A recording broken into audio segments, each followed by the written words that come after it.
morning, everyone. Welcome to OGO. I call the meeting to order. Welcome to meeting number 142, the House of Commons Standing Committee on Government Operations and Estimates. Just quickly, of course, before we start our meeting, everyone please be reminded, keep your headphones away from the microphones at all times. Before we start, just very quickly, today is the cutoff for recommendations for the Canada Post study. I'm hoping we'll get to the line-by-line a week this Thursday, so just a reminder to have it today. We haven't received anything yet. I'm quite happy to extend it a day if that's what we would like, to allow everyone to have time to send recommendations. Where's today? Fine. What's the alternate? Tomorrow. Tomorrow, okay. Because we haven't received it. Why don't we say tomorrow by 3 o'clock for recommendations for Canada Post? Wonderful. Before we start, Mr. Kuzmierczuk has an item. Yes, Mr. Chair, and I guess this is maybe a point of order, but I see in the audience we have a number of officials from Environment and Climate Change Canada. These are officials that I believe have expertise to share that's pertinent to today's discussion on grants and contributions at ECCC. We have the director for the Grants and Contributions Center of Expertise in the audience. We have an ADM and Mr. Winfield as well too. And I would ask that they be included and allowed to sit at committee here officially to be able to field their questions. They are here in the audience. I would just request that the committee allow these experts from ECCC and Grants and Contributions to join us for this important conversation here today. Mr. Genos? Yeah, I've got a staffer here who's a pretty smart guy. Maybe we can put him on the panel as well. But traditionally, we don't normally have people show up at committee who aren't on the witness list. Just added. If they have things to offer, they could be. They could have been pitched earlier, perhaps, and the chair could have made that decision. They could be future witnesses. I don't know, but I just as a matter of principle, I'm uncomfortable with a member of Parliament raising a point of order on the day to say there's some people in the crowd who should be added in as witnesses. That's not at all consistent with how committees are supposed to function. So let's just get on with hearing from the witnesses that are on the meeting notice. Yeah, Mr. Sousa, quickly. Yeah, so it kind of begs the question, were all five witnesses agreeing to come on forward? Like, who made a decision by only having two when maybe there would have been more? Announced last week, I think it was, and agreed upon last week. But I mean, my point was it wasn't happening just today. This point was brought forward. I believe they may have had more than the two being requested or being agreed to come forward. No, this was last week. We announced it would be these two, and it was agreement with the committee that it would be these two only. Two and not the five. It would be up to the parties decision? to submit others as witnesses. Pardon me? It would be up to the parties to submit witnesses, but these are the two. And I understand what everyone's saying. I'm under the opinion, well, these are two that we agreed upon, but also it's the deputy minister and I think the CFO or deputy CFO, I assume at that level would be able to answer our questions. Mr. Kuzmierczuk, and then we'll start. Yeah, Mr. Chair, just to be clear, as I understand it, we had submitted these names to appear at committee. That's my understanding, that we asked 5 officials to appear. 2 were, as chair, you allowed 2 to appear, and 3 were declined. If that's the case, I guess I just wanted to get an understanding of why, as chair, you declined to accept or to allow the 3 officials that we put forward to appear. Thanks, Mr. Kuzmierczuk. These 3 were not on the witness list. There was one who is on the witness list but is not available to appear, I think, for 3 more weeks. But these 3 were not on the witness list, is what I'm being told by our clerk. Again, my information is that these names were submitted to the clerk, and We'll just recheck. The clerk is just rechecking right now. Are we okay with the clerk's doing that? Can we do our opening statement? I think we can, yeah, let's get to it. We will go ahead with our opening statement. Mr. Tremblay, welcome back to OGO. If you want to go ahead with your 5-minute opening statement, sir. Merci, Mr. Chair. Sorry in advance for my voice that I hope I'm going to have for the next 2 hours. Before we begin, I would like to acknowledge that we are gathered on the unceded territory of the Anishinaabe Algonquin Nations, people whom we acknowledge as custodians of the land and the waters of the region since time immemorial. Le mandat d'Environnement Canada. Environment and Climate Change Canada's mandate has grown significantly, leading to an increase in funding for grants and contributions in particular. It has become a key element of Environment and Climate Change Canada's activities. In 2024, Environment and Climate Change Canada will deliver $1.4 billion in grants and contributions funding. This funding supports a variety of objectives that benefit all Canadians, such as protecting and recovering species at risk and their critical habitats, preventing and managing the effects of pollution on the air, water, and soil, reducing harmful emissions, and supporting Canadian individuals as well as organizations to adapt and become more resilient to climate change and its effects, and working closely with Indigenous peoples as the traditional stewards of these lands to not only advance conservation and climate objectives, but also further the tenets of reconciliation.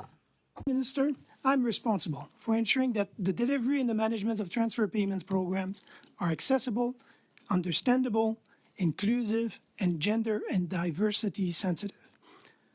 Thought that ECCC has experienced considerable success in the delivery of GNC programming, there's always a need for continuous improvement. We saw how each program within the departments continued to progress with their individual goals, but we wanted to see how the overall management of the grants and the contributions had adapted to the growth. This is why we identify the review of the management of the GNC as a priority to undertake this internal audit.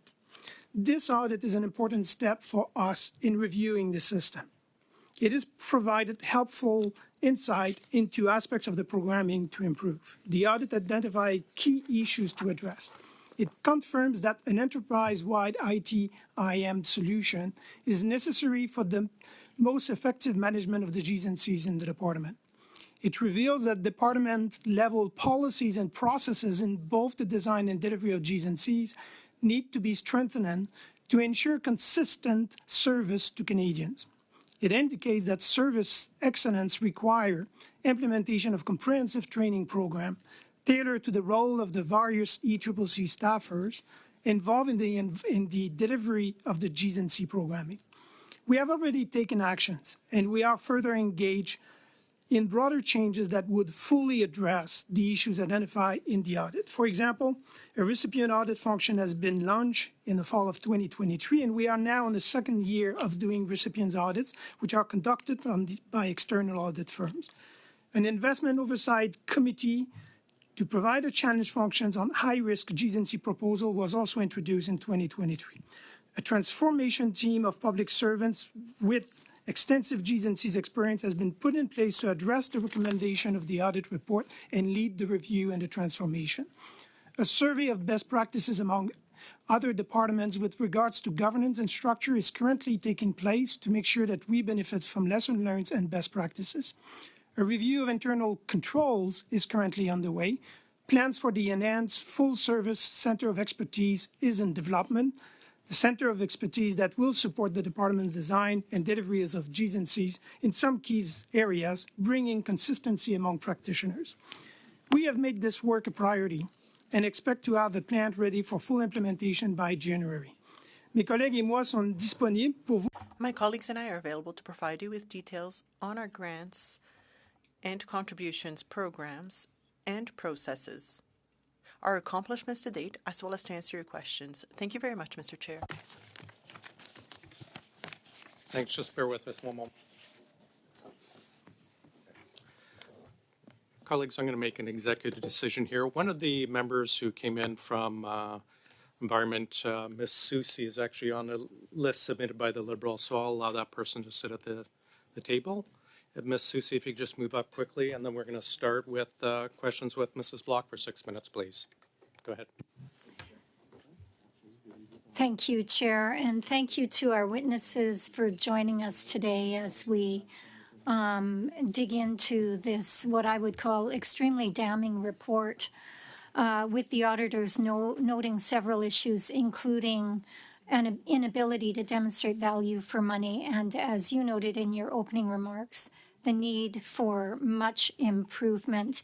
Mr. Tremblay, how long have you been in your role as the Deputy Minister for ECCC? 12 months. And as the Deputy Minister, you are responsible for the government's day-to-day operations, including the budget and the development of programs. Is that correct? Yes. Okay, and you also, I think in your opening comments, reference that you are also responsible for the department's grants and contributions budget. That's correct? Correct. Yes. Okay, so according to the audit report we're discussing this morning, ECC's budget increased from approximately $1 billion in 2015-16 to $2.5 billion in 2023-24. And at that same time, funding for grants and contributions increased by $625 million.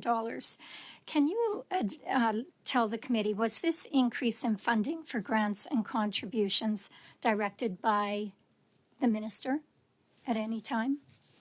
What do you mean by directed by minister? It comes from decision made by this government to develop new programs. If that's what you mean, yes. Yes, okay, thank you. Did the minister ever check to see if the department had the capacity to administer the increased level of grants and contributions? Are you aware of any ministerial questioning or oversight to see if the department actually had the capacity to administer The program? responsibility of the delivery of programs is within the department authorities, which means mine, and the department itself. So it is through the Treasury Board submission, through the check and balance processes, that we actually assess the capacity of the departments. So did the minister ever allocate more resources for the administering of these grants and contributions? The resources are allocated by the government in general. They could be reallocation within the department sometime, depending on the needs. It's done under my authority more than the minister's authority. Okay, thank you. So did the minister ever ask for updates about how the administration of these grants and contributions were going? As we saw, the issue we're facing as a department is that this department is very decentralized, and it was like that before. You've got the people doing the weather and the meteo on one side. You've got the people doing protections of environment. You've got the people doing international. And they're not necessarily have been used to work together from a G&C perspective. And this is what we're facing. So we've got a lot of small programs in this department that have their own rules, that have their own processes, and achieve results. I cannot say that they're not achieving results, but it's not sufficient as a department. And that's why we called this audit. That's why we made some changes, because we want to make sure that the sum of our programs is more than the sum of our programs. So then, I guess one of my questions would be the announcement of this program and the creation of the bureaucracy to oversee it. Was that at the minister's direction, or was this something that was determined by the deputy minister and other ADMs? The way it works in the government is if you have a new initiatives and the programs, it is for the departments to assess how many public servants, full-time employees do you need to do that. It will go to the Treasury Board, and Treasury Board will assess if the demand is reasonable and makes sense. This process is done by the bureaucracy.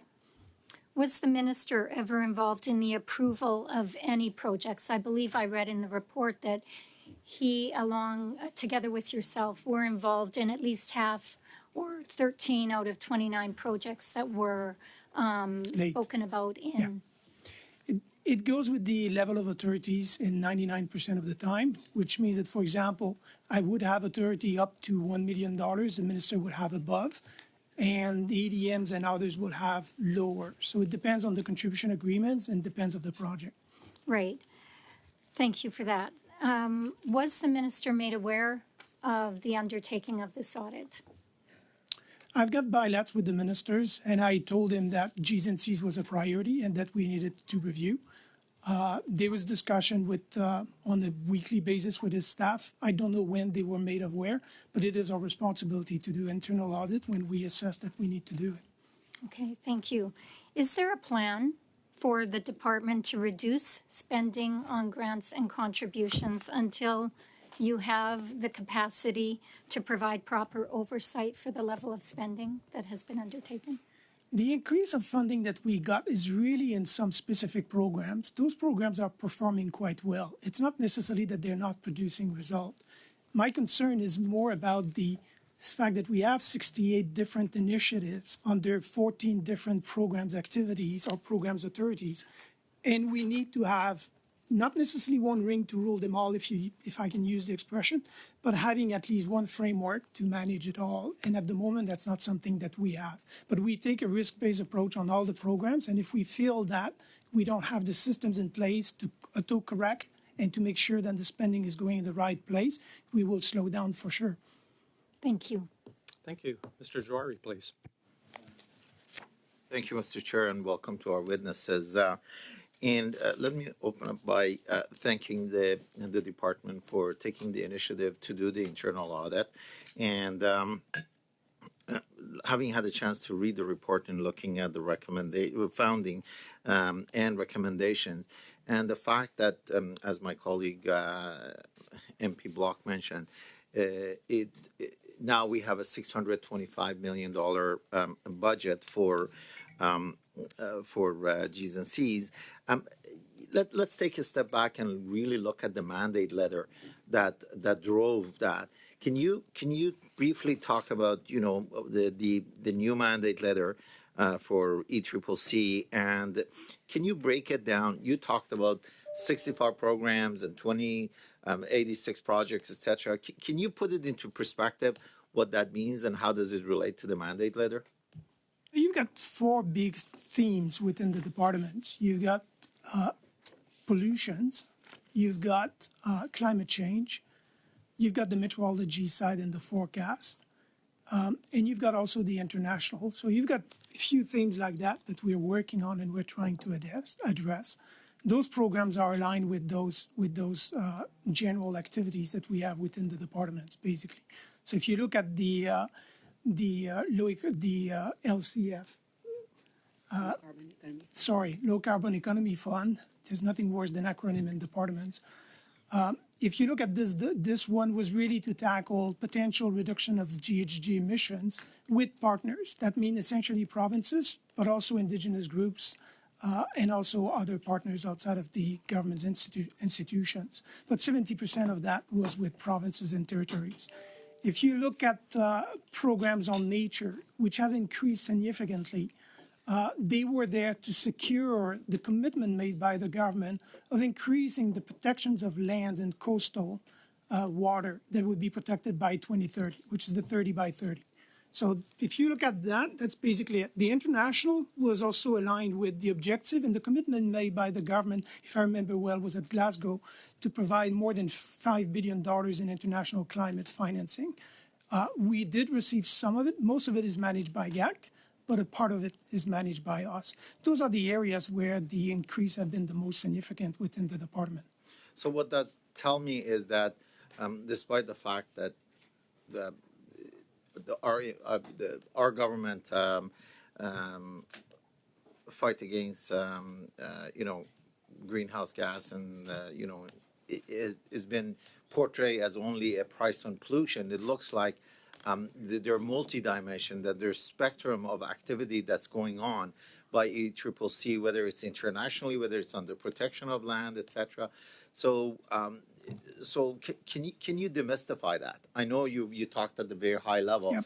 but really I'm trying to get into the various aspects of our fight against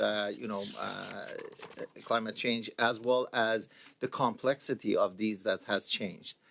Because the report itself talks about the challenges, it talks about what you're doing, etc. But we really need to get an understanding of the multifaceted approach that we have, and also the level of the complexity of those projects? There was a debate before between mitigation on climate change versus adaptation and how to balance both. The way we see it now, and that is more seen internationally, is just that there's an environmental crisis. And it's not one or the other. It's all those elements that needs to be taken into account. So if you look at our lines of business, you've got more programmings on protections of land for biodiversity, as well as to make sure that we've got actually the forest that we need for the future. So in our case, for example, the commitment was made to have by 2030, 30% of the lands and the coast of this country being under protection. So we were at 10 point something percent, for example, on the land. We're now at 13.6, going up. On the ocean side, we were at something like 6%, and we're now at more than 15, if I remember well. So that's basically the numbers, and that comes from the increased investment in nature. You have to add to this nature agreements that we're signing with provinces. We've got one with BC, we've got one with Nova Scotia, and a third province, and we're negotiating with others. You've got funding for adaptation. Internationally, there was a big commitment, as I mentioned, and that's the $5.3 billion that the government's made. And I can tell you the kind of projects that are funded and what we expect from those projects if you want. So yes, the mandate of the department is not just GHG emission reduction. It's about environment in general. And that includes, for this summer, you've seen my officials from the Meteorological Service briefing, providing technical briefing, and working with emergency centers across the country to try to have a better sense of what's going to happen from a fire perspective as well as a flood perspective, depending on the season. I only got about 20 seconds left. Can you talk about the complexity? It's very complex in our case, not just because of the numbers of projects and programs, but also because, as you mentioned, we work on three fronts. We work internationally, we work nationally, we largely depend also from provinces and regions. So it's not, this is the most local and the most international files I ever managed from a deputy minister perspective. Thank you, Mr. Thank you, Mr. Jari. Mrs. Vignola, please. Merci beaucoup, Monsieur le. Thank you very much, Mr. Chair. Mr. Tremblay, Ms. Blainville, Ms. Soucy, thank you for being with us today. Earlier, Mr. Tremblay, I just want to make sure I understood correctly. Did I understand correctly that the department or the programs, I'm not sure which one, are decentralized to the point that it became a little bit difficult? There was no common framework for all of them. It's a many-headed beast. Did I understand correctly? Did I use many-headed beast? No, that was me, says Ms. Vignola. All right. Well, for deputy minister and a table of managers and for management, I find it quite decentralized. That's what I found when I arrived.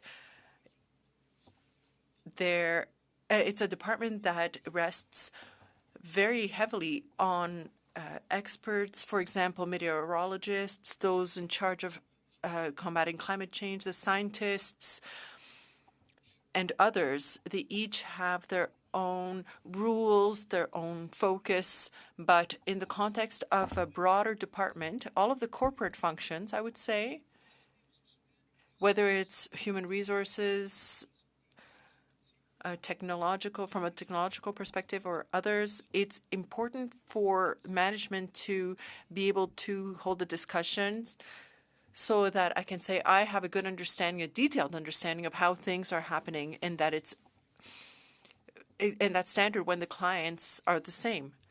So I understand that there is or there will be some kind of table of expertise or round table to discuss each point that the different branches have in common in order to improve processes.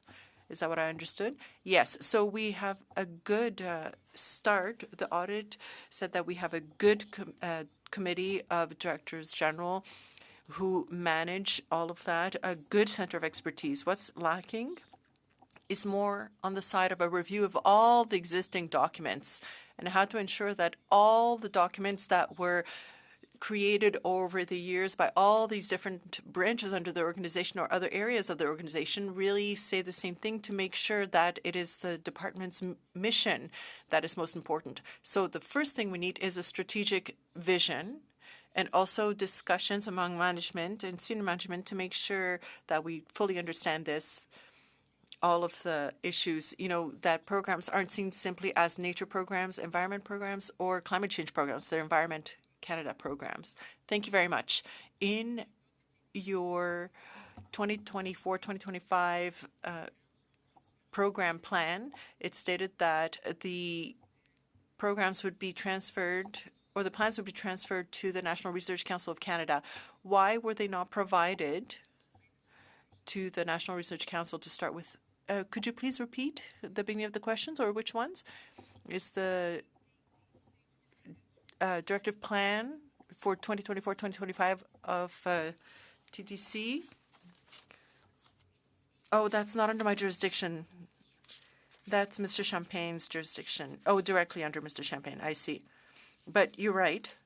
They were transferred to one area and then sent back to the National Research Center. But that's not within my department. So you wouldn't be able to explain to me why it wasn't sent to the right spot in the first place. No, okay. So the SDTC program, maybe you'll be able to answer me.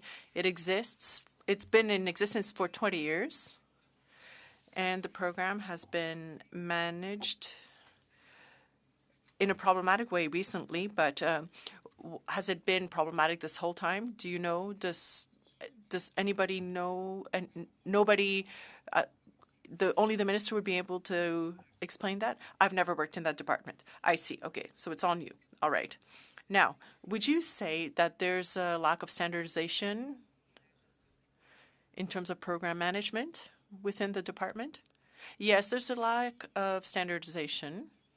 The department needs to find the right balance between proper standardization and flexibility because the needs aren't everywhere. So if it's too standard of an approach, our clients will complain because we won't be meeting the needs of the various groups, for example, the provinces. But right now, yes, there needs to be better standardization. Do you believe that the department has a difficult time managing grants and contributions programs? If so, since when? Why weren't the alarm bells rung sooner? And how do we fix that? How do we manage that? Managing growth and what goes on from that. Well, it's difficult for me to say what people had in mind when around 2017 when the program's numbers really went up. Many of these grants and contributions are temporary funds. We don't know if they will be kept going. In my case, anyway, this is what I saw. I can't wait to see whether these are going to be temporary programs. I have to make sure the department is well organized to be able to deliver on the kinds of projects we have. Now, looking at the Center of Expertise, it was created in 2017, 2018 or so. Already at the time, there was the thought that we needed a Center of Expertise to make sure that the programs were better managed. But after that, we had to wait after the pandemic, 2022, to be able to see the key organizations put in place, whether it's the Deputy Directors General's Committee, for example, or the Practitioners Network. Mr. Garrison, after 14 years on the Hill, welcome finally to Ogo. Thank you very much, Mr. Chair. I do not believe I've ever been in Ogo before, but I'm very happy Should to I be. take it personal? I'm very happy to be here today. There's no doubt we face a climate emergency, and I respect the department's attempts to get programs going to attack that crisis and emergency, and that I do understand that things were done quickly. However, it's also important, given the scale of the crisis, that we use money efficiently, that we not waste money, and that there's accountability. So I take both hands or both sides of this very seriously. What I want to ask you is there any evidence of widespread fraud or conflict of interest, either in your audit or anywhere with these programs, or is this a matter of accountability rather than fraud and conflict? It's a very good question. At the moment, it's an issue of accountability. There's nothing in the audit that suggests that there is any case of fraud. There's cases. I think the most, I would say, valid point in the audit is about the information management. The fact that sometimes it's on the documentation is included, sometimes it's not included. You have to go back to find it and so on. But we don't have a case and we don't have one situation where we can go and talk about fraud. And it would be even hard to say that programs inefficiencies or programs not getting the result. That's not what it is about. It's more to make sure that you've got all the controls in place. There's a lot of controls in Gs&C programming. From the get-go, the beginning, for all the life cycles, there's some that are working better than others. We want all of them to work well and great. And that's why we're doing it.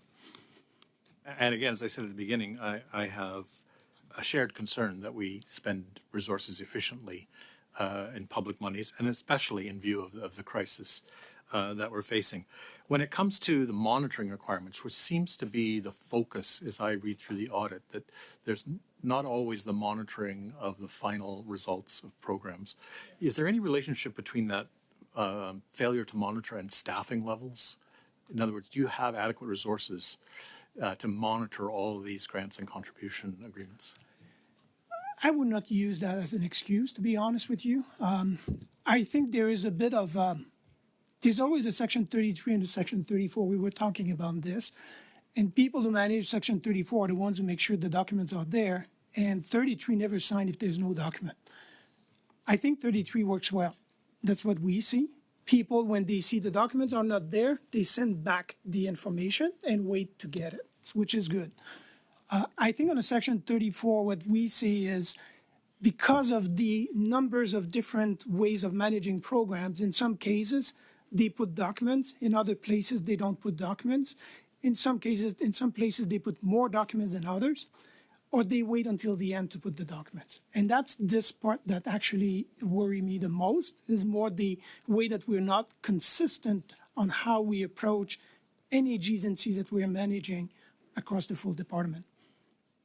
And when I read through the audit, and it's certainly not the focus of the audit, but one of my concerns is that accountability to the public, not just internally.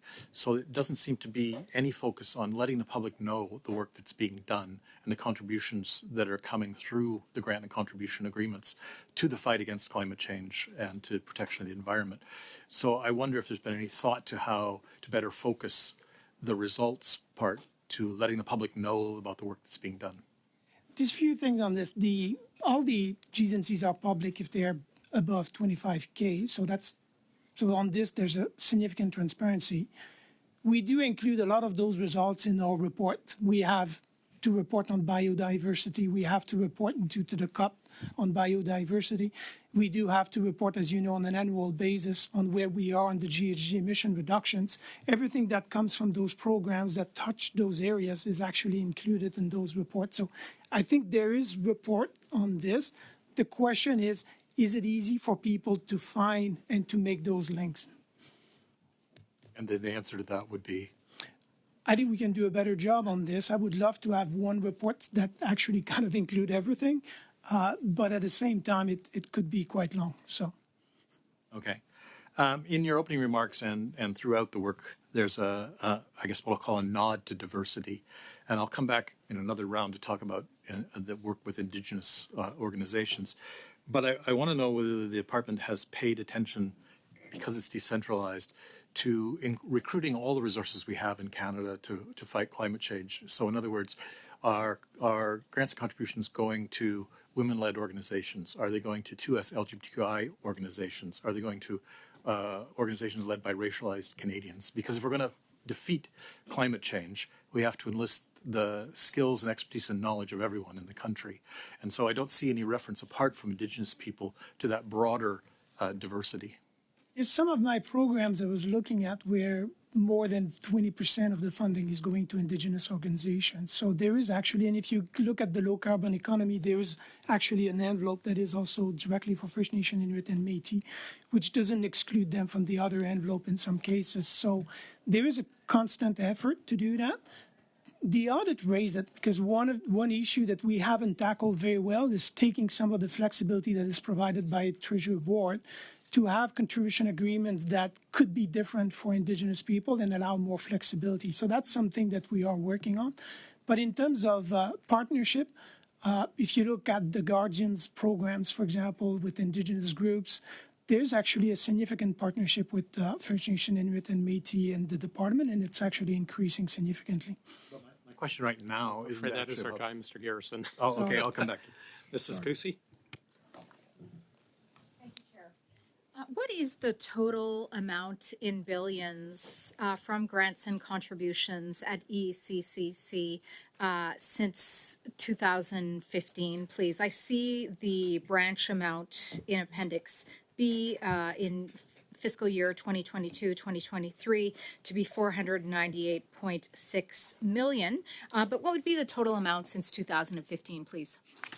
I can give it to you if you want, but just to give, and it very varies. For example, this year is higher because there's the Green Municipality Fund, the replenishment of the fund that you're probably aware that is managed by the Federation of Municipalities and has been managed for decades.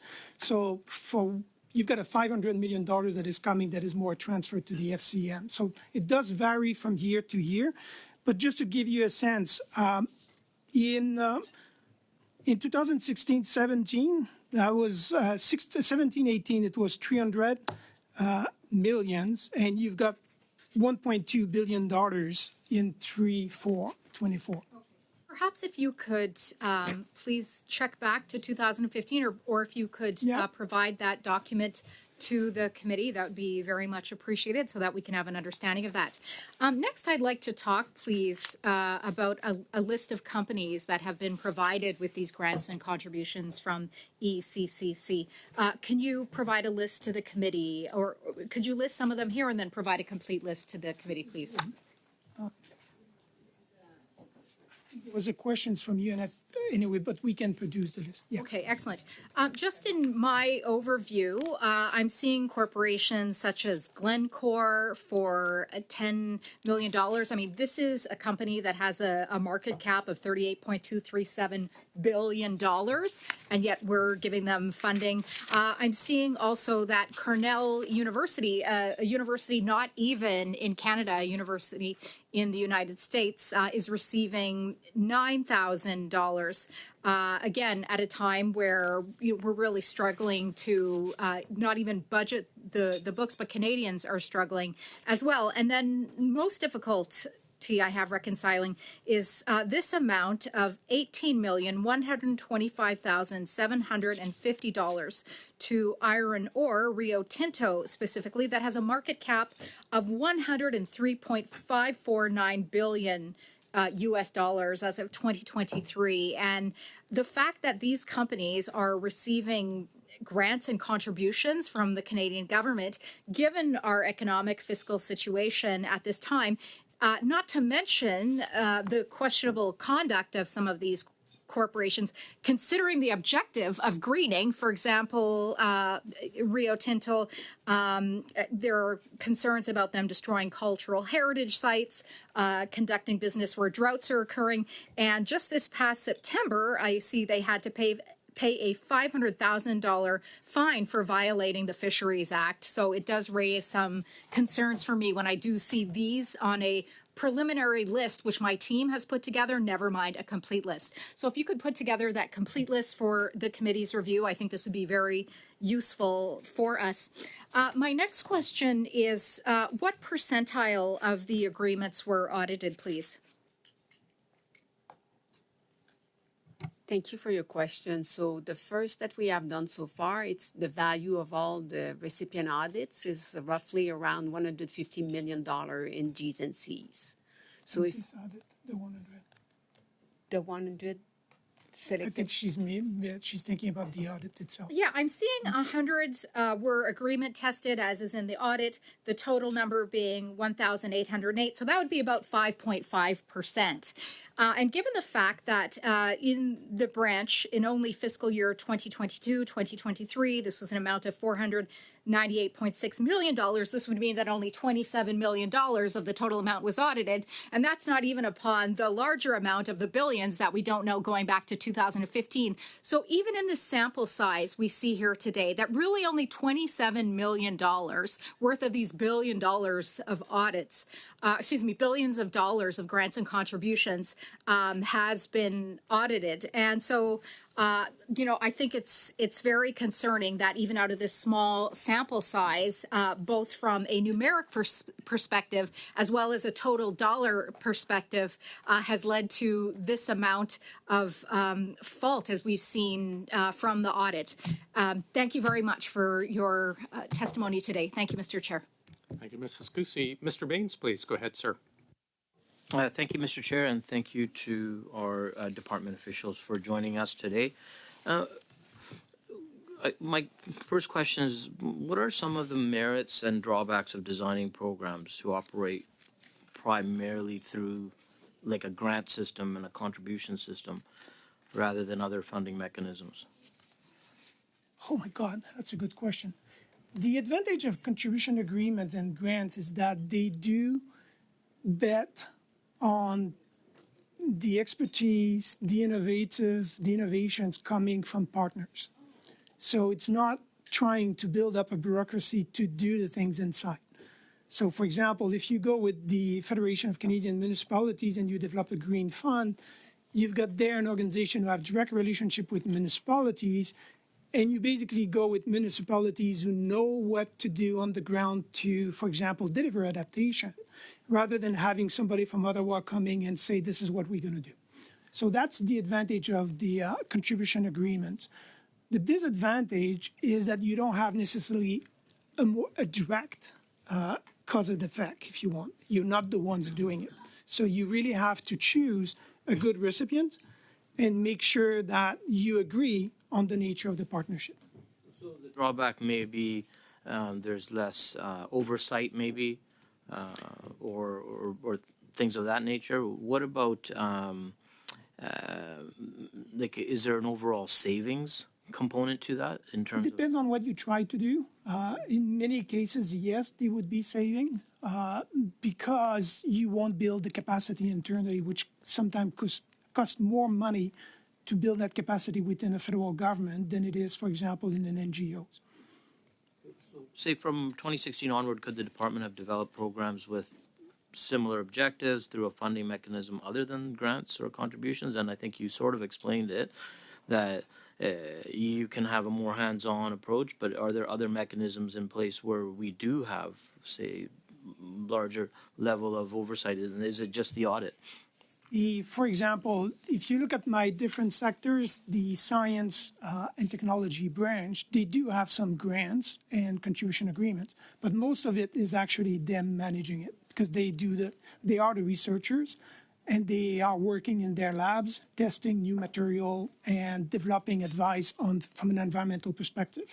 This is an area where building the capacity internally is needed for specific reason because it's not you cannot find it over there, and you want to have it over time and not necessarily for 5 years to as it is in a GNC programs, classic program. So it really depends on what you're looking for.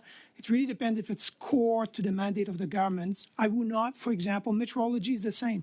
We have internal capacity because we're the ones who advise on metrology for everybody in the country, and we need to make sure that this capacity is there. Recommendation 3 of the audit states that ECC develop and implement a plan to mitigate information management risks associated with the shared drive and the GNC database, including developing guidance on document retention and a strategy to monitor implementation. What are the risks with that? How do you intend to mitigate them? The risk with that is that it's difficult for anybody to reproduce and understand why in each case the decision was made. So we need to make sure that we have the same information everywhere and that the information is always available. So it's more a question for us to ensure that there is consistency among the information that is provided. It's also a risk for the client because if you don't have one system, clients may apply to different programs and will have to apply to different systems.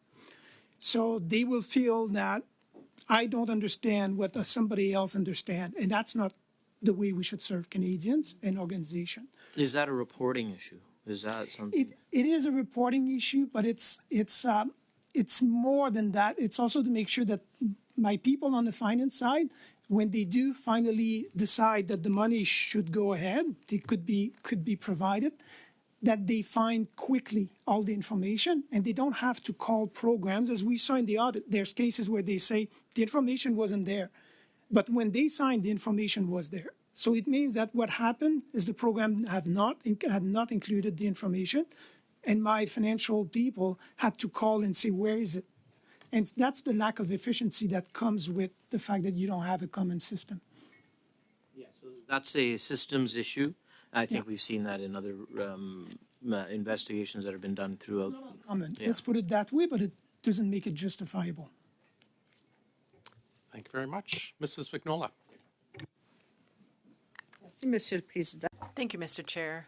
Mr. Tremblay, I'll go back a bit to what you were saying earlier, a lack of standardization in terms of resources, decentralization of governance. Are there or will the measures that will be taken to normalize standardize procedures, what are they, rather? Because we don't want to make things too heavy either. Is that something that you'll be doing internally, or is it going to be Grant Thornton or a different outside firm that's going to do that? How will it be done? No, there will be a large external contract for that. That's for sure. It's internal work that needs to be done. At least 90% of it will have to be done internally. The way it's going to be done is that we are going to have a plan by January.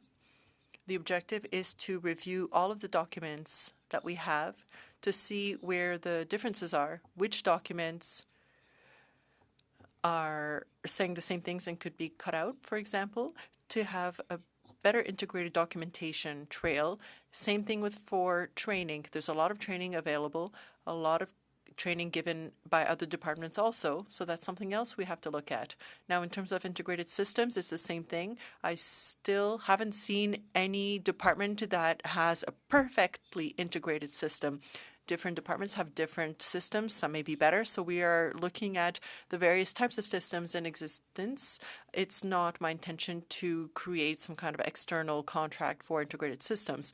To be honest with you, I don't think technology is an excuse. There are ways to fix the existing problems without completely overhauling everything. Thank you very much. Now, the audit stated that the recipients of the grants and contributions aren't submitted to the same requirements in terms of reporting on them, but they do, however, or they can rather, report on the results they've obtained. So I'm trying to explain how one can get access to grants or contributions without being able to say why. That's much more for grants rather than contributions. We don't have a lot in terms of grants, actually. But once the money has been delivered for grants, I mean, we have no control over it. For example, it's like students who get a scholarship instead of a loan. I mean, the government isn't going to come and see what you're using it on. Yeah, usually, your studies and food. Exactly. Yes, that's right. But that's kind of the way it is. There's no necessarily a contractual obligation or something of the sort. What we want is deliverables at the end. So that's why it's important. Time. Mr. Garrison, please, for 2.5. Thank you, Mr. Chair. I want to go back to where we left off, and I was asking about other kinds of diversity than First Nations in terms of grants and contribution, and whether the department has paid attention to the distribution of grants to organizations which are maybe women-led, which are 2SLGPI-led or racialized Canadian-led, because it's important to enlist, as I said, the support of all Canadians and the expertise of all Canadians in fighting climate change.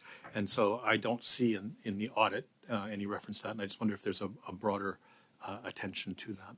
It is a discussion. It's not necessarily from a data perspective and all the programs integrated. So it's hard for me to necessarily assess and identify and tell you yes.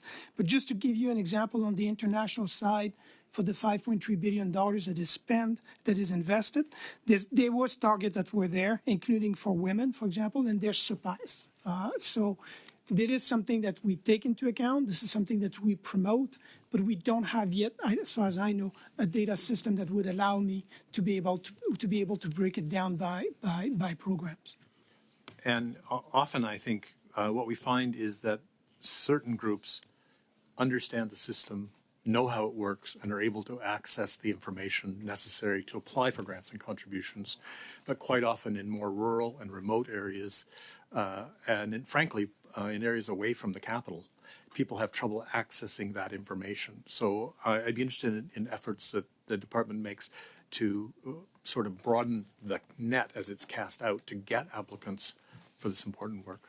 And that's one of the reasons for us that it's important to work with provinces, territories, and municipalities and regional and local organizations, because we don't necessarily have the capacity to be everywhere and to find the organization. But you're totally right. On the Indigenous side, even the funding that goes to Indigenous groups, you want to make sure that it's not necessarily the ones who have the most significant capacity who actually access the funding.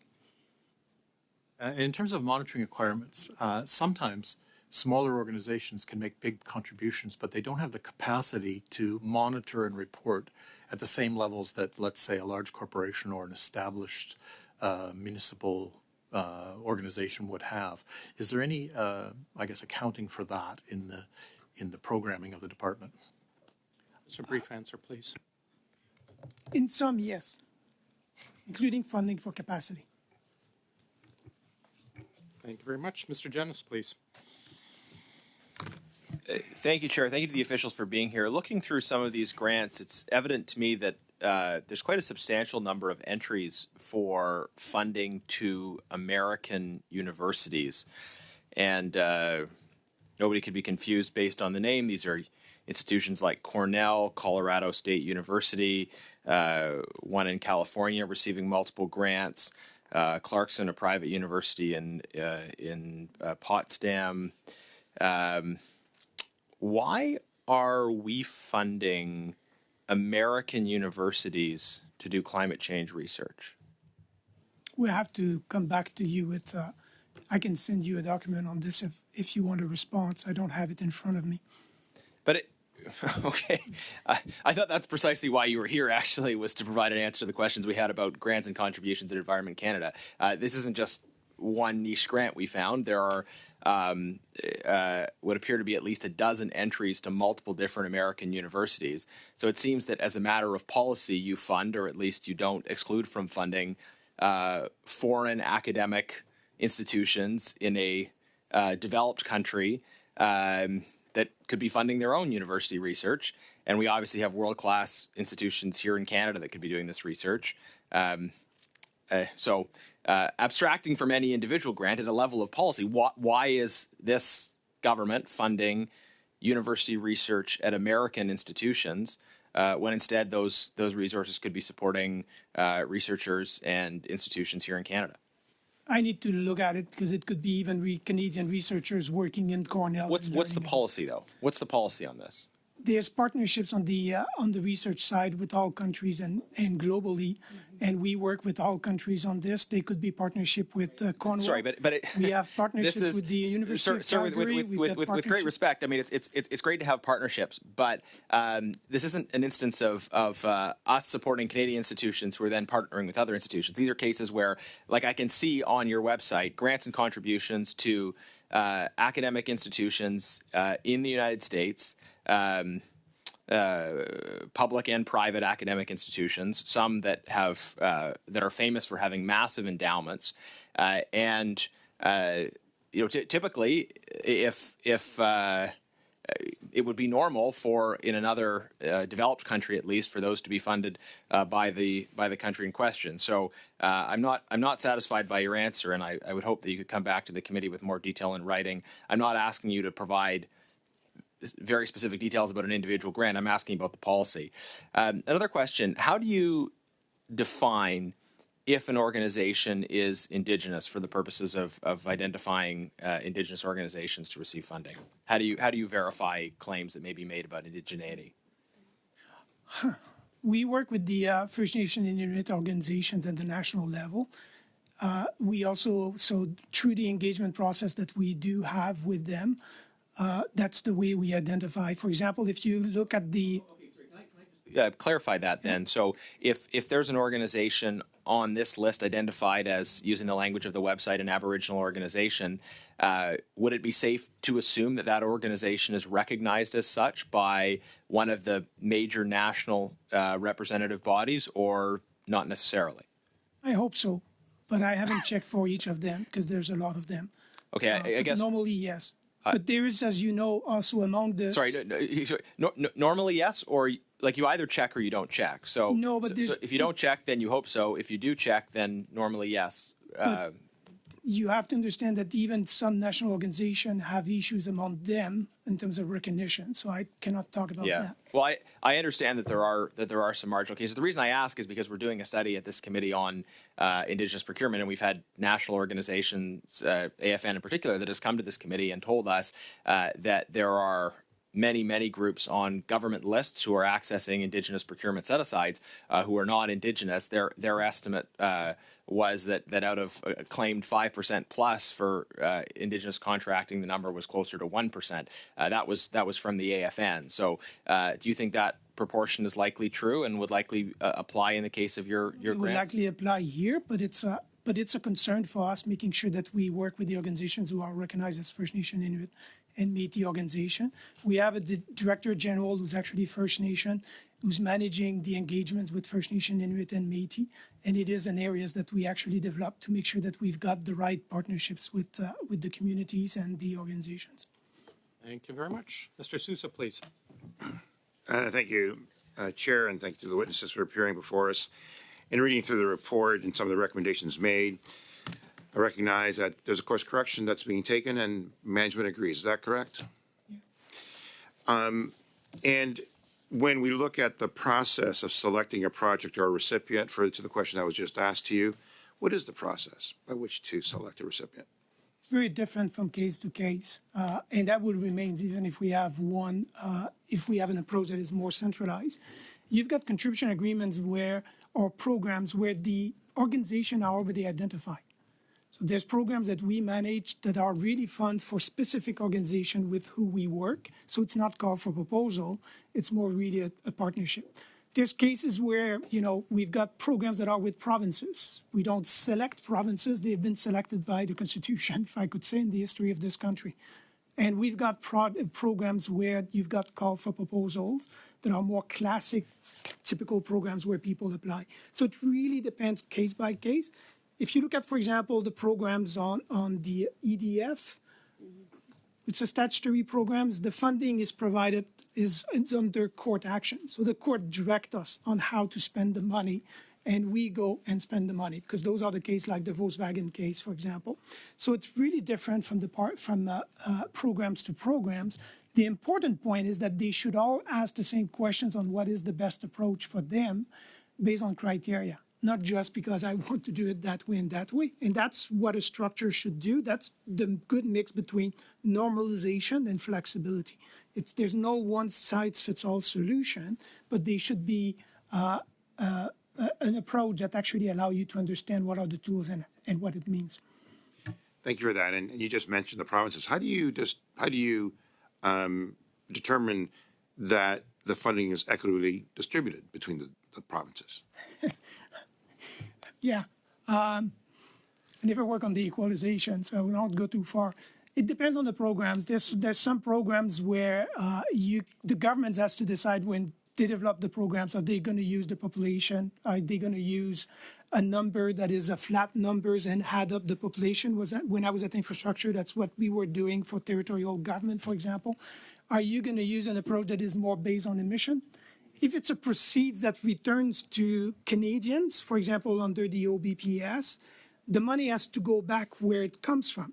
So provinces that emit more emissions or businesses and that emits more ambitions will get more. So it really depends on the programs and based on what you're looking in terms of objective. Interesting. So kind of begs the question, how do you ensure that the results then are achieved and that Canadians are getting a good return on this investment? Like, how does that come to be? Again, it's a good mix on, especially on contribution agreements, you have to agree with your partners on what is doable. So with provinces, we have to sit at the table. When you negotiate an agreement on nature in BC, it will be different than an agreement on nature in Quebec or in Ontario. So you have to go in partnership with them and agree on what is actually the frame and what are the outcomes that are coming there. And us, we will come with our own national objective and try to see how much we can get for our national objective, while understanding that there is regional particularities that needs to be taken into account. Ms. Dranville, if I could, I mean, so we've heard a lot about the changes being made, the applications and the restructuring that's taken forth, but how does how do you ensure then that the funding is being spent properly by the recipients?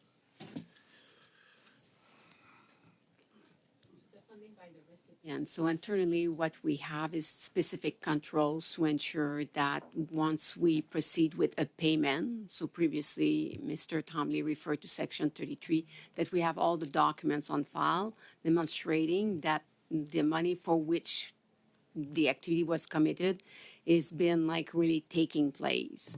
So we have proper controls, and those controls are reviewed on a regular basis to ensure that they are still updated to the way the business process is working internally. So that's what we are doing. As far as the result achieved, my colleagues from the programs can tell you more about like how overall the result come into all together. Mr. Chair, I have 5 minutes or 6 minutes? You've got 12 seconds. Thank you very much for your testimony. Thanks, Mr. Sousa. We'll go back to Mrs. Block, please. Thank you, Chair. And my question will be for Ms. Drainville. The departmental plan for fiscal year 23-24 shows you have a main estimates budgeted spend of $242 million, and this number could possibly be higher, closer to $300 million with subs and subs B for internal services for a department with a budgeted departmental spend of $876 million. So that's 28% on internal services, which is, in my estimation, way too inefficient and subsequently a waste of tax dollars. I do know internal services consists not only of just finance, but also HR, ATIP, communications, etc.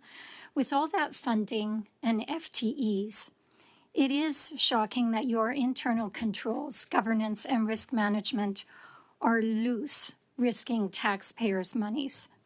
How many people do you have working in the finance function?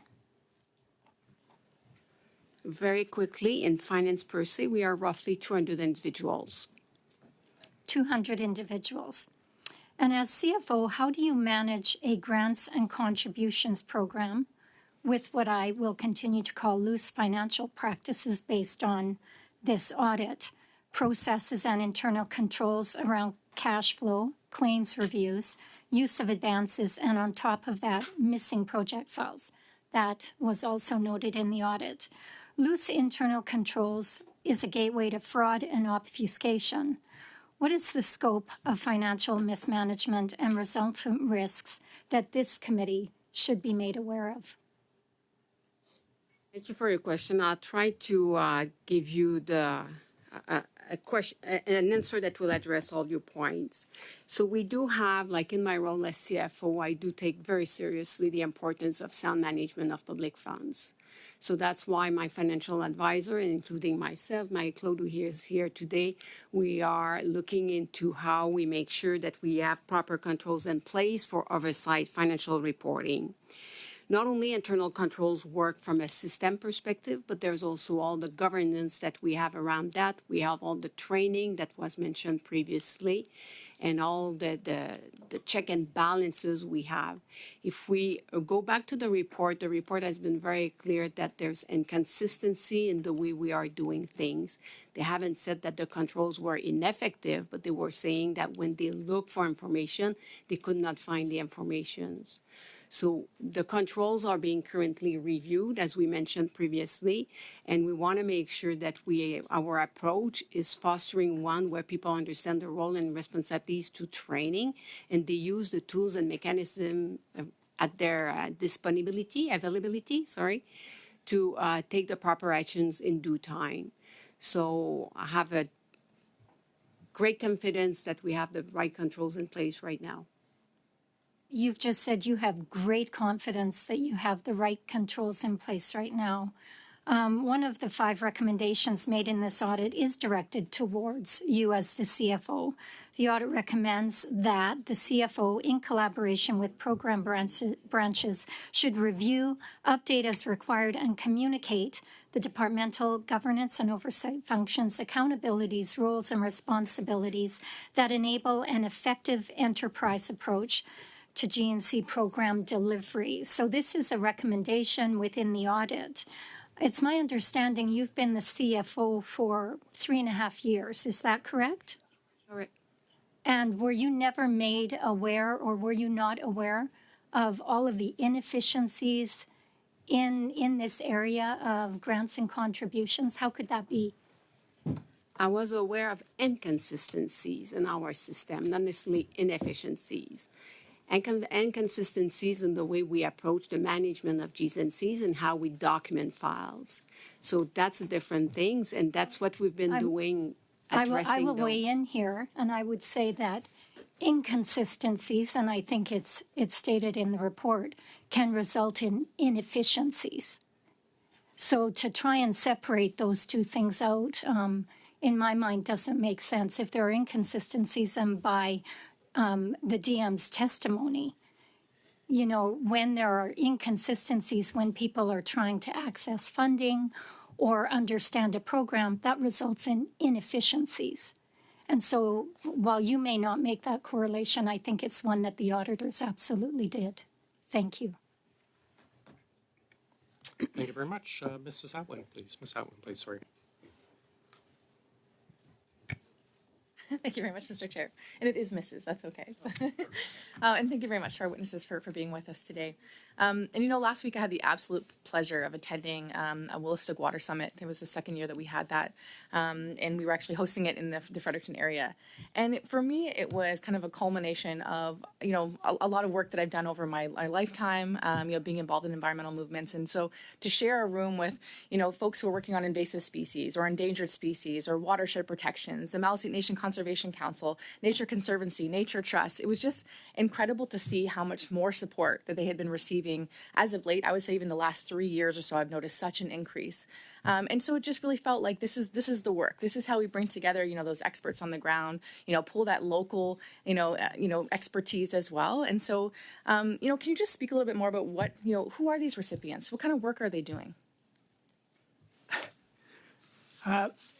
There's a lot of different recipients. As I mentioned, there's significant numbers a significant percentage that is provinces and territories, like it is the case in many many departments.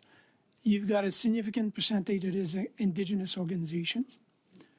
You have, after that, organizations like, the Canadian Conservancies on Nature. You've got the Duck Unlimited. You've got organizations like that have been in the business of protection areas for years and years and decades, who are also major recipients for us. So it's a variety of people and recipients. It also depends on the files. I mean, if you have scientists, it would be universities, it would be students, it would be researchers themselves. So it really depends on the topic and what you try to address. So that's why for any GNC programs or initiatives that you manage as a manager, you have to think about what is the objective that you're looking for, what is the result that you're looking for, and what is the best strategy to come as close as you can from the ideal situation. And that's how you do it. So on water, there is actually good organizations on waters There's a long tradition of programmings and work done on water in Canada. You know, on the St. Lawrence, the Great Lakes. So those are of course very important elements. But we do also a lot of research on waters that is not necessarily managing geographic areas and pollutions in one place, but more research about about what it means about distillation with waters in general. We've got now, for example, researchers who are working on the solidity of the snow to give us a sense of if the snow contains more water this year than last year, which have a huge impact on the flooding. So that's work that we're probably the top country doing that needs satellite in the future if you want to do it.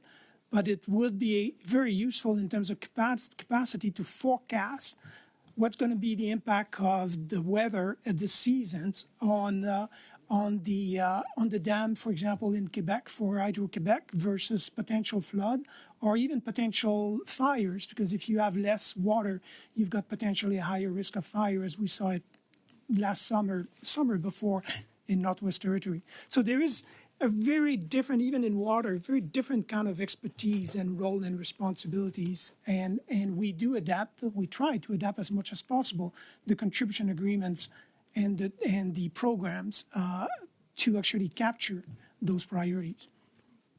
Thank you very much. I just think it's so important. You know, we're looking at, you know, numbers on a page and just to see what that looks like on the ground. And I live in a community right on a river, and we're very much, you know, watching the floods every freshet. So we're grateful for that kind of insight. And my time is winding down, but I do want to focus again. The audit found that grants and contributions funding requirements may be restrictive, burdensome, not timely, and costly for Indigenous recipients specifically. So this is even more so for Indigenous recipients that may have limited capacity or who have multiple agreements in place to fund their activities. We know that the proposed Pathfinder service has not yet been implemented. Do you know when that might come online? We hope soon. We thought we had a potential draft that would go ahead, but we still need to do some work. So I hope in the next few months. Yeah. Okay. And what actions are being taken to improve access to grants and contributions programs for Indigenous recipients? I think the next step for us, and I started doing it, and I need to be doing it more regularly. We need strategic discussion with the organization because there's so many programs, there's so many people, and not only us, but other departments who are working in the same areas or in areas that are connected, that it's important to actually have a discussion with the organization on what exactly is the offer that we have in terms of programs and where do they have better chance to actually maximize their interest and advance their files. It is that strategic discussion that we're still missing with First Nation, Inuit, and Métis organizations. There is a lot that is being done at the national tables and all this, but I think we need to do it more at the ECCC relationship with First Nation organization, with Métis, and with Inuit. Thank you very much. Thank you very much. Mrs. Vignola, please. Merci beaucoup, Monsieur le. Thank you very much, Mr. Chair. Mr. Tremblay, I want to come back to what I was asking you earlier again. I can understand with your explanation that we don't necessarily ask a business, what are you going to do with the money we're giving you? It's, financial support in order to attain a certain objective. All right, but the audit states that they may have to present a report on results. Why is it not a requirement? Why is that just a possibility? You can say, give us the results because what you're going to do could be applied to all of the province of Quebec or Canada. Why is that not an obligation to report on those results? I mean, there may be zero results. Oh, I will ask Ms. Drainville to help me. Thank you very much for your question. It's really the difference between grants and contributions. In grants, we do not require it. It's really part of the definition of what a grant is. There's no obligation at all to provide a report. They can do so, of course, and if they're going to, of course, we're going to accept it. But in most cases, there is no report. So it's really the difference between contribution and grants agreements. That's why we don't have many of them. Most of them are agreements. Well, I mean, I'm surprised because these are public funds. I mean, that's what contributions are. or grants are also, people have the right to know where the money goes. Even if we say, you know what, we're giving you $2 million for this project because there might be a positive impact on other companies, but we won't know because we're not getting any kind of accountability. So for me, I just have a bit of trouble with that, because accountability could be we use the money this way, but the results aren't what we were hoping for. Sorry. So that could be the report, because that's what research implies. So if we don't have the tool of accountability, aren't we just shooting ourselves in the foot in terms of gathering more knowledge? That's an excellent question. If we had the final reports, we could have a better overview. I could tell you that we can provide a written answer, but maybe we have something. It's also important to say that it's only 1% of all of our budget in this area. So for this year, it's just a very small percentage, and half of them, maybe I'm wrong by a few percentage points, but there's only a tiny fragment that goes to international institutions, the OECD, the World Bank, the UN, and so on. So it's a very, very tiny contribution to something that's much broader. I don't have any more time left, but Maybe you can provide for us, though, you mentioned it's a small amount by number. Can you provide for us what the amount is as a percentage dollar-wise, though, please? Because I notice a lot of the ones you mentioned, the World Bank, are quite significant compared to the other ones. Appreciate that. Mr. Garrison, over to you, sir. Thank you very much, Mr. Chair. And of course, I'm always going back to where I left off. But we're talking about the accountability and reporting requirements for smaller organizations. And your audit found that Indigenous applicants are more likely to be labeled high risk. And my understanding is that that automatically imposes additional reporting and monitoring responsibilities. So I guess I have two questions there. One is, have you looked at why Indigenous organizations are consistently being ranked as higher risk? And secondly, doesn't that create a kind of vicious circle where organizations with less capacity have increased requirements placed on them? Yeah, I think most of my career, including my study with Indigenous groups, and I'm always concerned by that. So I really appreciate your questions. I think in our case, it's also due to the fact that it is a new partnership. It's not because they're Indigenous organization. It's also because they're a new organization that we were not working with necessarily in the past.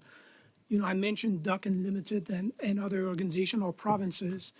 We've got a track record of decades of work with those organizations. So when our people comes and say, I've got a contribution agreement with them, the question is quite easy to answer in their capacity to deliver or not. When you go with a new organization that is an Indigenous organization, there's an issue. That's why we need to make a special effort on this. I mentioned we have a Director General who's in charge of engagement with First Nation, Inuit, and Métis. It is something we need to do with organizations, also working with Indigenous Services Canada and other organizations, because at the end of the day, they're sometimes the same groups, on how we better assess the level of risk and how the level of risk should impose more on us, not necessarily on them. Because some of it is also on us. It's us to do our homework, not necessarily asking them to do more on their side. And how do we use also capacity funding to actually eliminate some of the burden that could come with proposing something new?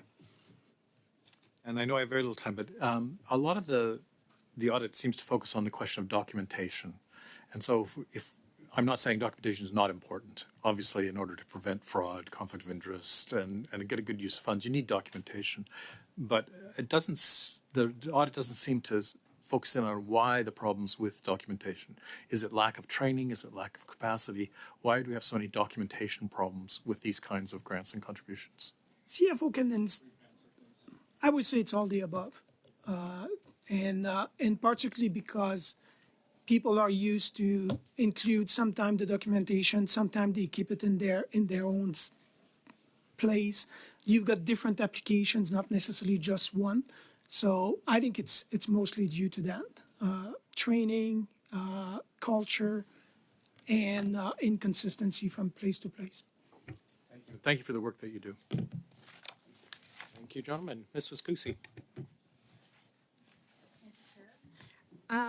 In the report, it indicated there were errors and inconsistencies that were found when the audit was completed. Can you please provide some examples of the errors and inconsistencies that were found? Go ahead.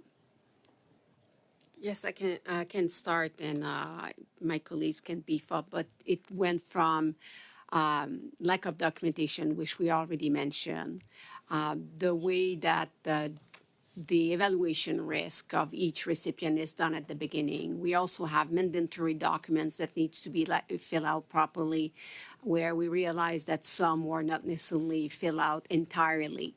That needs to be added to the file. So it's all those observations that we realize that, it's kind of created like some inconsistency across the board. Mr. Trombley just answered some of the observation we have is like the training that comes with it. It's like people are like trying to do their job at the same time they manage E's and C's, but because sometimes they have other roles to play.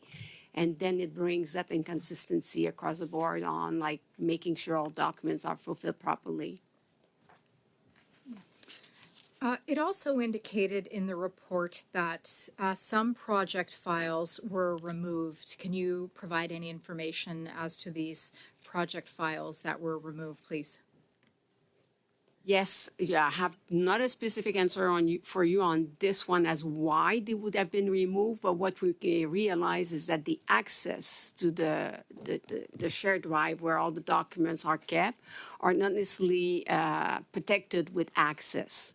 So internally, a lot of people would have access to the same files, so then people can go. And what we realize is that there's also a link to be done between different agreements. So sometimes the documents were there, but then they were moved to another agreement because they saw a link there from the program manager's perspective.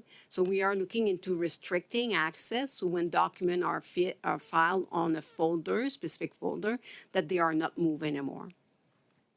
Yeah, thank you for that. Of course, we have concern about that in this committee relative to another study of ours, ArriveCAN, where a key character was found to have deleted thousands of files. So obviously it's very important that these restrictions are monitored and in place, or access is monitored and in place. So when I saw that, it reminded me of the situation with ArriveCAN that we have at this time.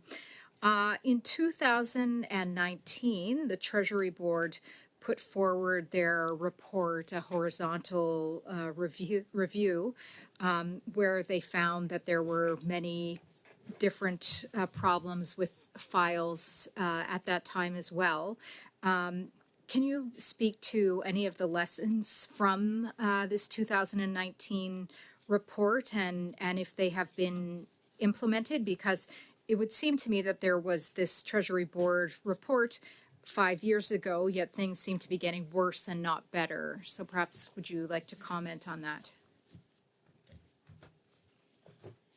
I'm sorry. I know of a review that has been done by Treasury Board, but not on G's and C's, but mainly on asset fix. It was a 2019 report indicated by Treasury Board, indicated by the recent Blacklock's article, if you'd like to go and perhaps reference that to sort of evaluate, because my point is there were recommendations. Things seem to have not improved, unfortunately. They've gotten worse. Given that, would you be open to and cooperate with an audit conducted by the Auditor General, perhaps to further evaluate beyond the 5.5% that this audit has had the opportunity to evaluate? Would you be open to a larger report completed by the Auditor General? That's a very good question. We always welcome the Auditor General. There's no doubt about that. I think, though, that the work that we have been undertaking internally will definitely give us the result that we are looking for. So if there were to be any value in the Office of the Auditor General to come, it's maybe when we have done like the internal work first to add value on what we are currently doing. So it seems then that this committee could benefit from a study done by the Auditor General to further evaluate these grants and contributions from ECCC. But we did ask our internal audit to come with regular reports on the progress. Would be pleased to share them. Thank you. Wonderful. I think the committee would appreciate you sharing that with us. Mr. Kuzmirchuk, please go ahead, sir. Thank you very much, Mr. Chair, and thank you, Mr. Chair, for allowing Ms. Susi as well to attend our committee. I really do appreciate that. That was an important gesture. Very heartened to hear that our federal government has increased federal grants and contributions by $650 million since 2016. And last week I had a chance to join about 50 local community stakeholders in Windsor to announce $76 million. It was the largest freshwater restoration investment in the history of Canada in my community. It will benefit areas of concern. It will reduce phosphorus loading, which will help mitigate and prevent dangerous and toxic algae blooms. And I can tell you that local organizations like the Great Lakes Institute for Environmental Research at the University of Windsor, the Essex Regional Conservation Authority, the Ontario Greenhouse and Vegetable Growers, Caldwell First Nation, Friends of Ojibwe were ecstatic for receiving that funding and being able to partner with the federal government to protect our precious Great Lakes, because they are not only are the Great Lakes vital to our economy, to our agricultural sector, but it is absolutely part of our very identity as residents of our wonderful community. And I can tell you that the partners in that community called that investment generational. I want to contrast that with the previous Harper Conservative government. And it's important to make that contrast. That slashed funding to Environment Canada, we're talking hundreds of millions of dollars, muzzled government scientists. This is what the Information Commissioner had reported on, and especially scientists working on the environment and climate change. You had the CRA, which was tasked by the previous government to actually go after environmental charities and attack them. And then in addition to that, in 2013, the elimination of the budget for the National Roundtable for the Environment and the Economy, a critical roundtable that brought in experts from all across the country. For the sin was eliminated for the sin because it actually testified and bared witness to the fact that we have a climate crisis and we need to do more.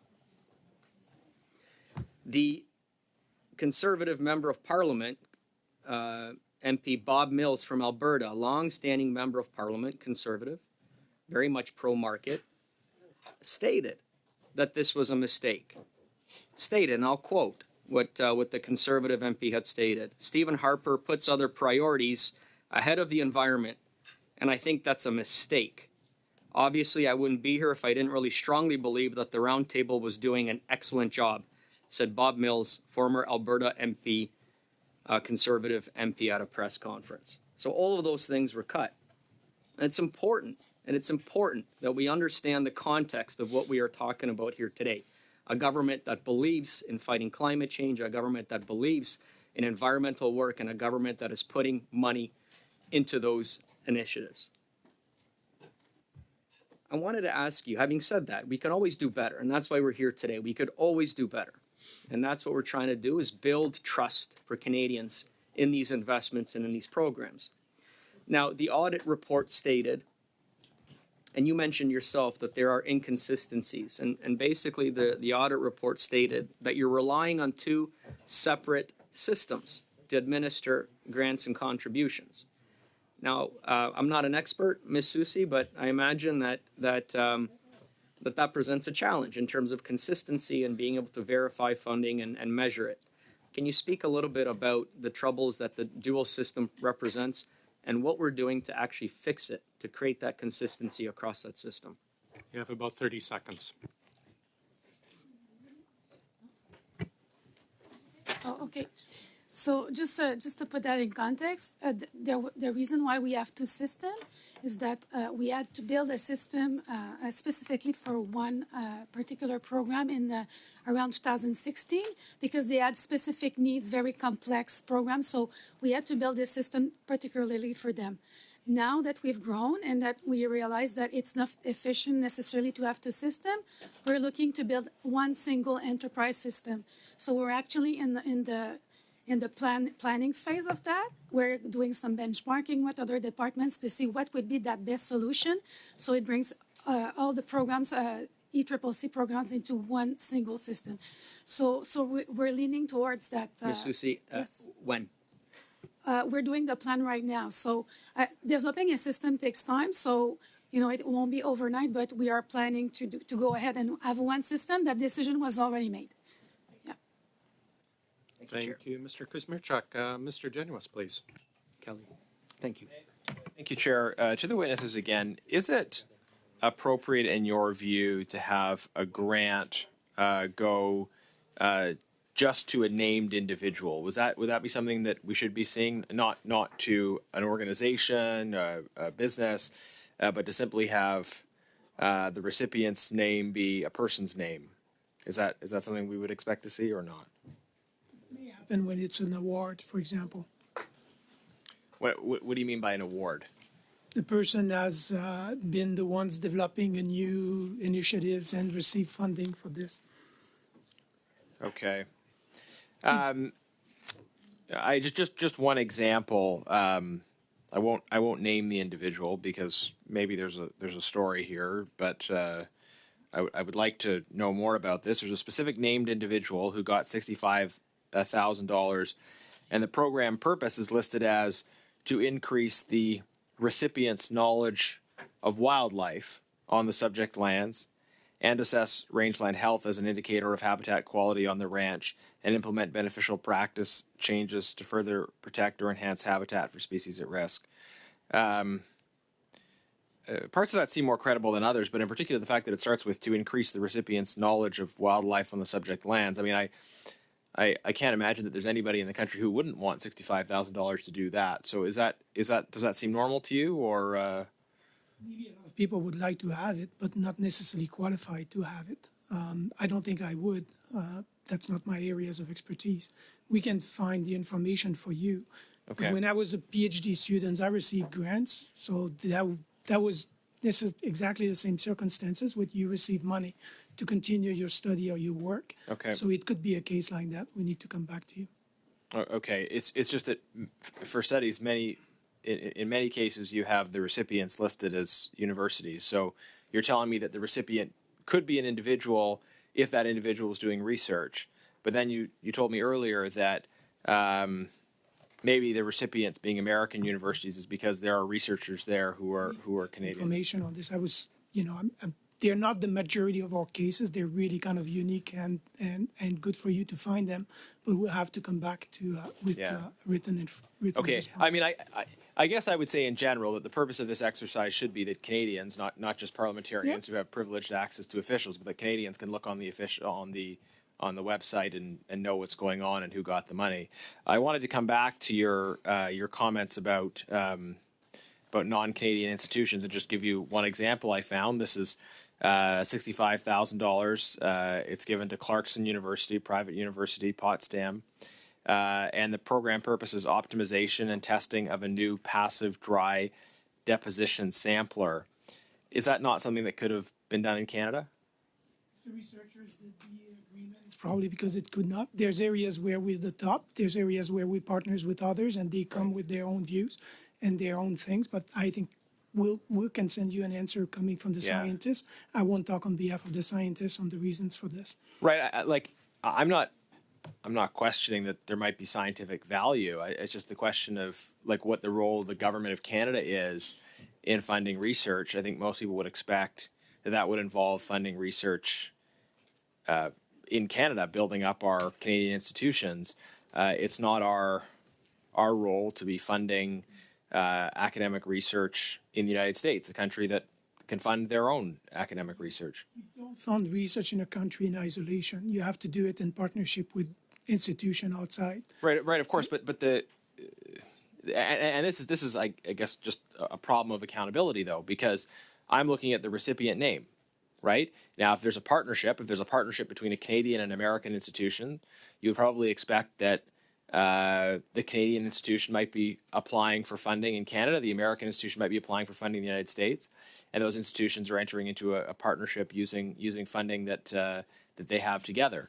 But in this case, we have a situation where the program recipient is and this isn't an isolated case, right? We have many cases in here of this, and so I think there's just for the user of this information, trying to understand what your department is spending money on.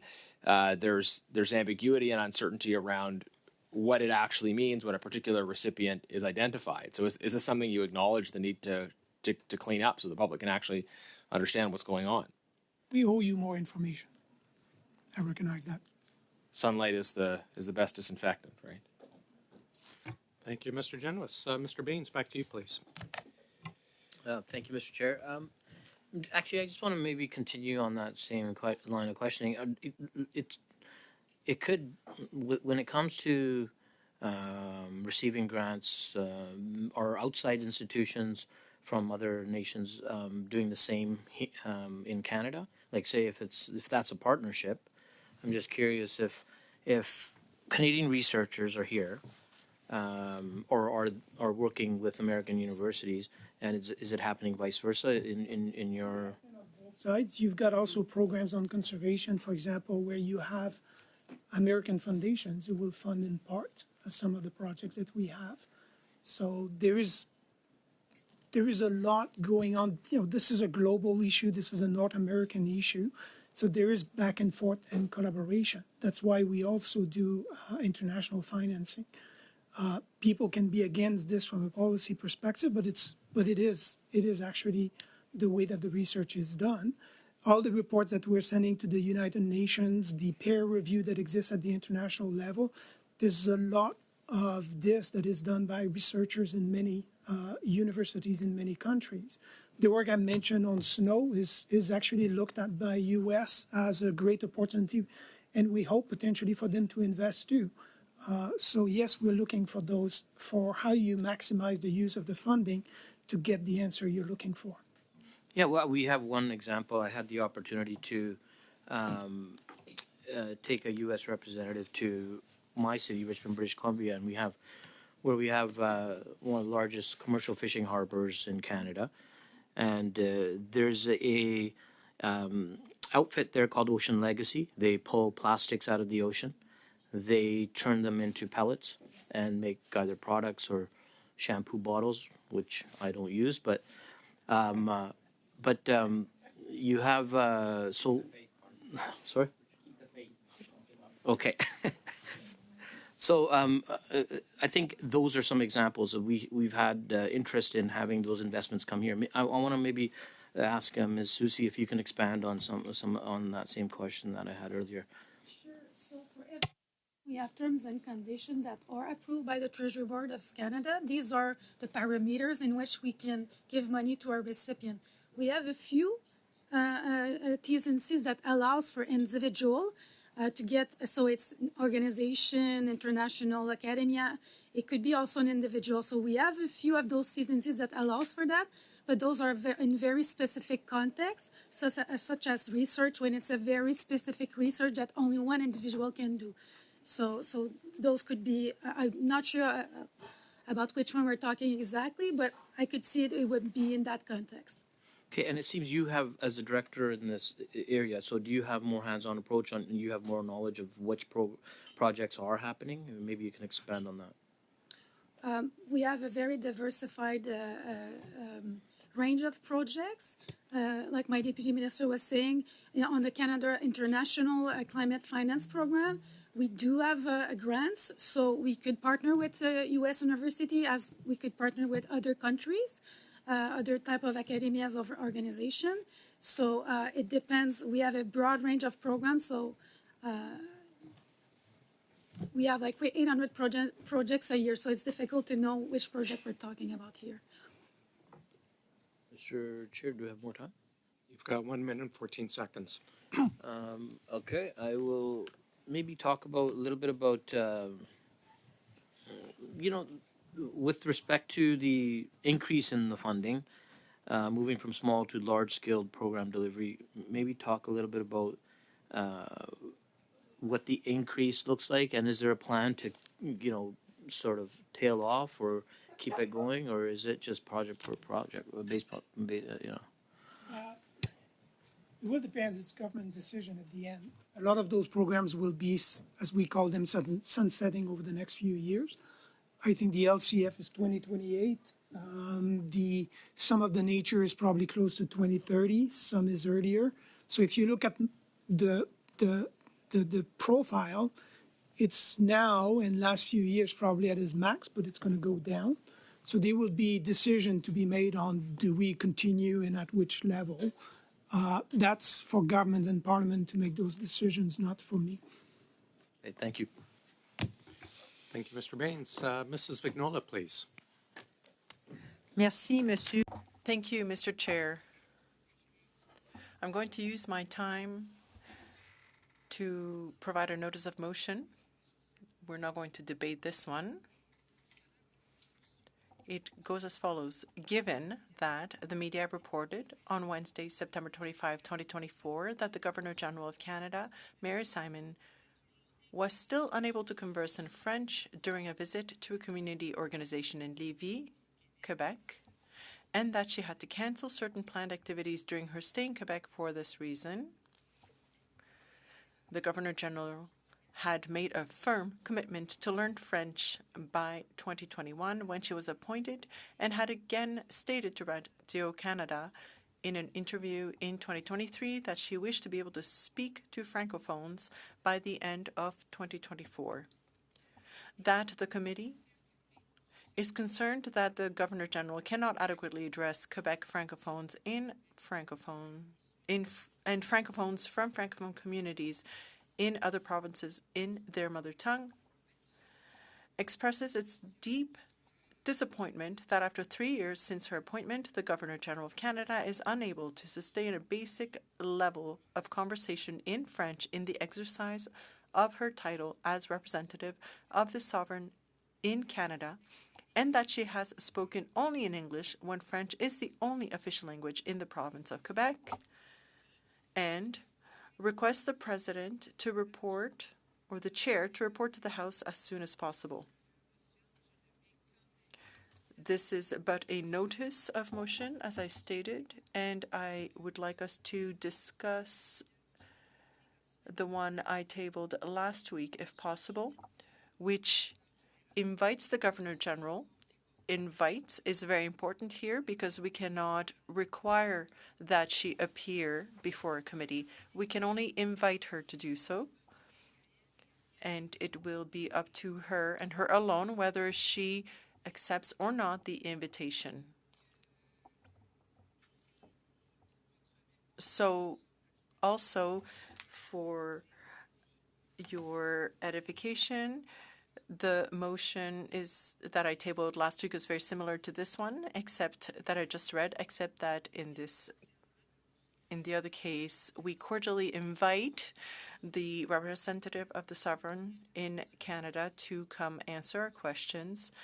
And we also invited the Minister of Official Languages to answer our questions in that same motion, since this is something that goes back to these two people. Thank you very much. The motion put on notice has been distributed. Can I just confirm you're not moving the first motion from last week today, right? Wonderful. Thanks. We are actually going now to Mr. Garrison for his final 2.5, and then we'll finish with Mrs. Kusi and Mr. Sousa. Thank you very much, Mr. Chair. I didn't expect we were going to get to another 2.5 minutes for me. But I do have one final question. And that is, how is the experience of your department different from other departments engaged in grants and contributions, and have they found similar problems in terms of accountability? It's my 6th department as a deputy minister, so they're all a bit different, to be honest with you. There's departments where Gs&C programs are basically the first line of business. I'm thinking about Indigenous Services Canada. So you talk about Gs&Cs on a daily basis because that's something you're doing nonstop. This is a very different department because a lot of the focus has been over the years on regulation, protections, so and metrology, for example. So line of business where there's a lot of science, a lot of work done internally.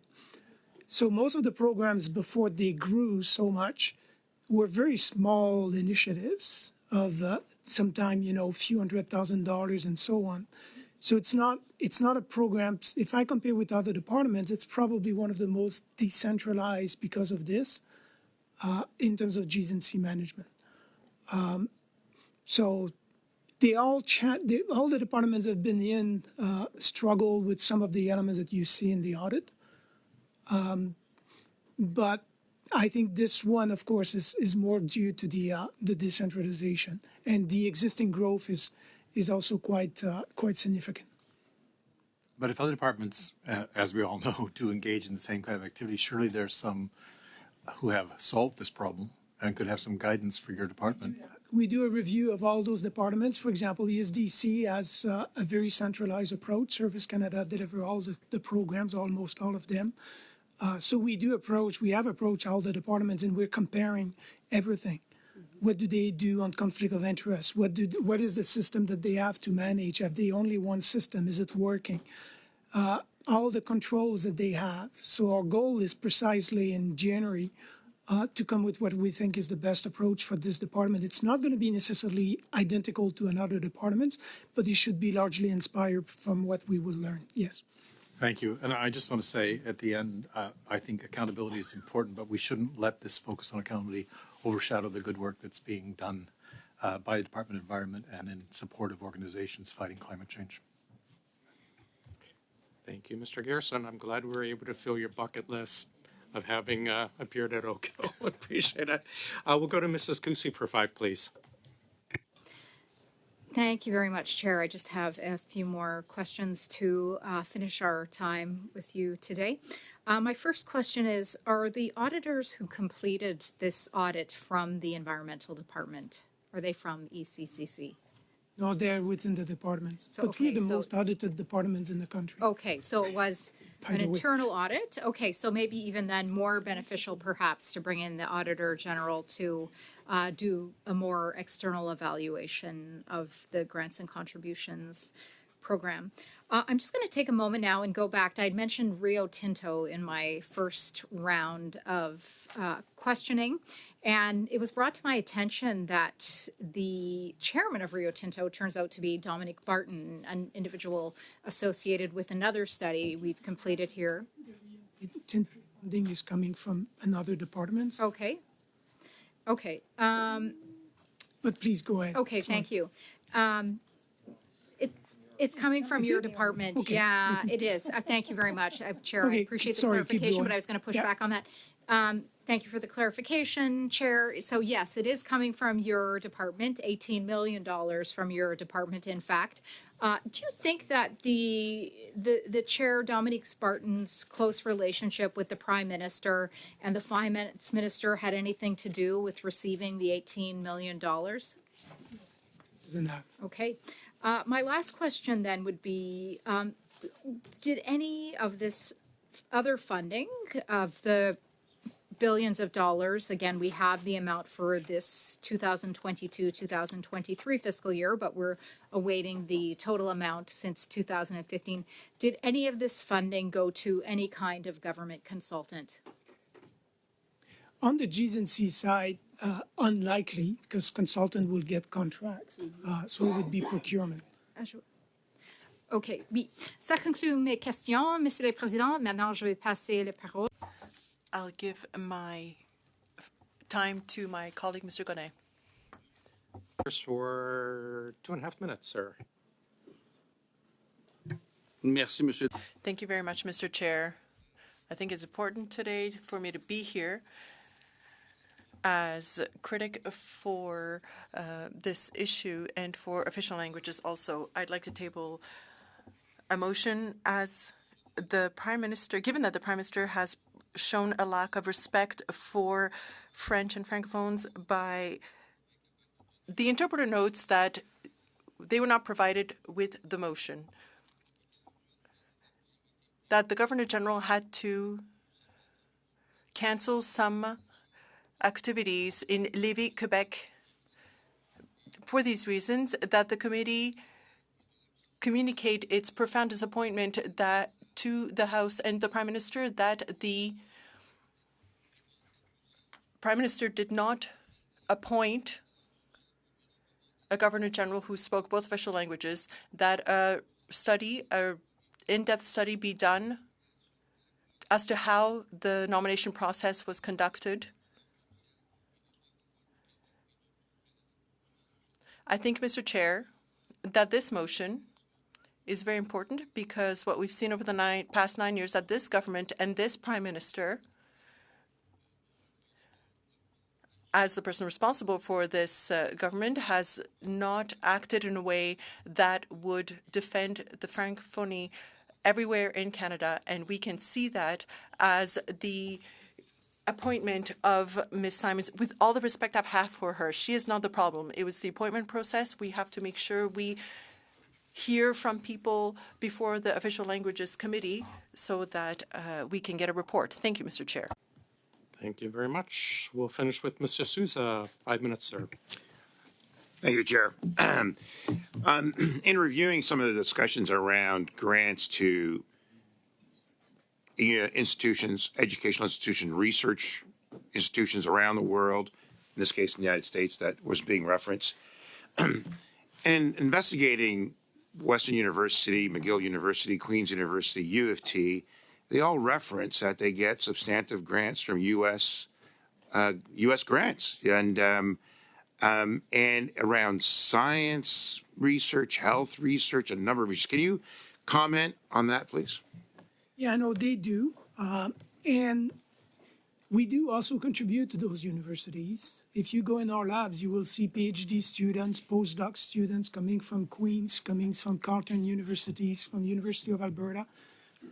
We have very close partnerships with researchers. Our labs sometimes are very close to the university because we share common ground. You know, I visited some of my scientists in the West, and it's a mix not only of my scientists, the ones working within the departments, but international scientists who are there.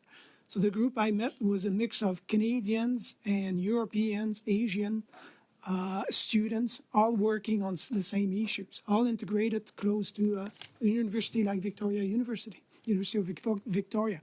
So it is important for us and for the kind of research that we're doing to work with the ones who know, the one who are the closest one to know, and the one who partners with us to make sure that we know what they're doing, and also that we improve our knowledge. So yeah, it's key to the kind of approach and the kind of challenge we're facing.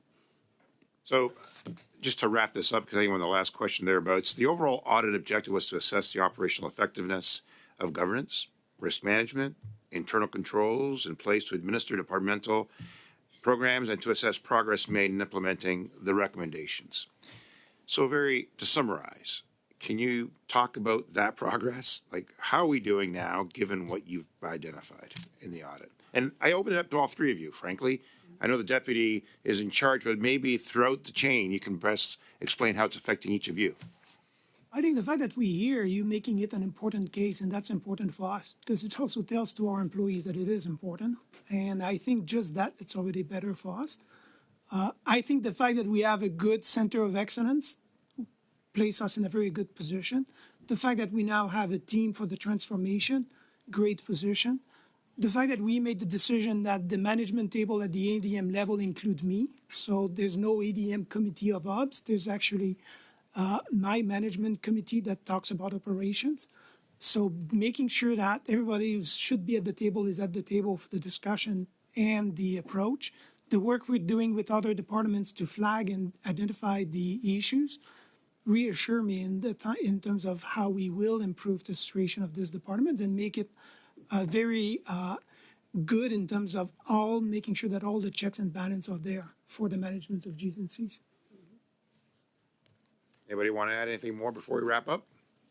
Very well said. Ms. Susi, we're good? That was the time where she could say I disagree. But Sure. Mr. Tremblay or Mr. Sousa there? Mr. Sousa.